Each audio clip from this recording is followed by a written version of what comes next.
നമസ്കാരം. ഞാൻ നിങ്ങളുടെ സ്വന്തം ശരവൺ മഹേശ്വർ. കൃഷ്ണശിലയായി എന്ന എൻ്റെ പരമ്പരയിലെ 153-ാമത്തെ എപ്പിസോഡാണിത്. ഇന്ന് ഞാൻ നിങ്ങളോട് പറയുന്നത് പ്രശസ്ത ചലച്ചിത്ര സംവിധായകൻ ശ്രീ PA ബക്കറിനെ കുറിച്ചിട്ടാണ്. അദ്ദേഹത്തിൻ്റെ ഓരോ ചിത്രങ്ങളും മലയാള സിനിമയുടെ ചരിത്രത്തിൽ ഇടം നേടിയതാണ്. ചുവന്ന വിത്തുകളും അതിലെ ഫ്രെയിംസ് എത്രയോ കൊല്ലങ്ങൾക്ക് ശേഷവും ഇപ്പോഴും എൻ്റെ മനസ്സിൽ തെളിഞ്ഞു കാണുന്നു. നിരവധി ചിത്രങ്ങൾ ചെയ്ത ഒരുവിധം ചിത്രങ്ങൾക്കെല്ലാം സ്റ്റേറ്റ് അവാർഡും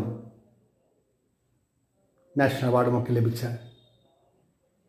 ഒരു വലിയ ചലച്ചിത്രകാരൻ. അദ്ദേഹം തിരുവനന്തപുരത്ത് പട്ടത്ത് താമസിക്കുന്ന അവസരത്തിലാണ് ഞാൻ അദ്ദേഹത്തെ പോയി കാണുന്നത്.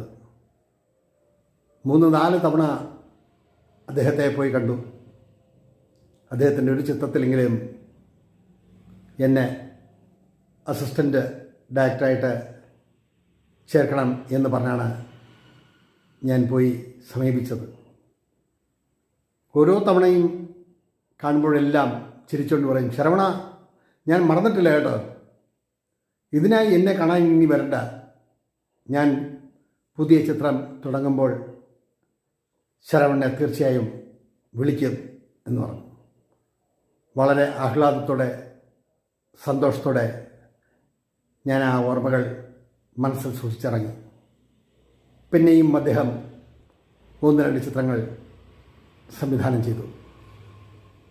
അതിൻ്റെ ഷൂട്ടിംഗ് ടൈമിലും ഞാൻ അദ്ദേഹത്തെ പോയി കണ്ടു. ഒന്നും പറഞ്ഞില്ല, ഒന്നും സംസാരിച്ചില്ല. പക്ഷേ ആ കാണലിനും ആ സംസാരമില്ലായ്മയും നമ്മുടെ മനസ്സിനെ, ഇരുവരുടെയും മനസ്സിനെ നുള്ളി നോവിച്ചില്ലേ എന്നൊരു സംശയം എനിക്ക് തോന്നി. പക്ഷേ അദ്ദേഹത്തിൻ്റെ ചിത്രങ്ങളെല്ലാം വളരെ മികവുറ്റതാണ്. ഒന്നിനൊന്ന് മെച്ചം എന്ന് വേണം പറയാൻ. അദ്ദേഹവുമായി ഞാൻ കണ്ടപ്പോൾ ഉണ്ടായ അനുഭവങ്ങളും ഓർമ്മകളുമൊക്കെയാണ് ഈ എപ്പിസോഡിൽ ഞാൻ നിങ്ങളോട് പങ്കുവയ്ക്കുന്നത്. മലയാള സിനിമയുടെ ചരിത്രത്തിൽ ശ്രീ PA ബക്കർ എന്ന വലിയ സംവിധായകനെ മറന്നു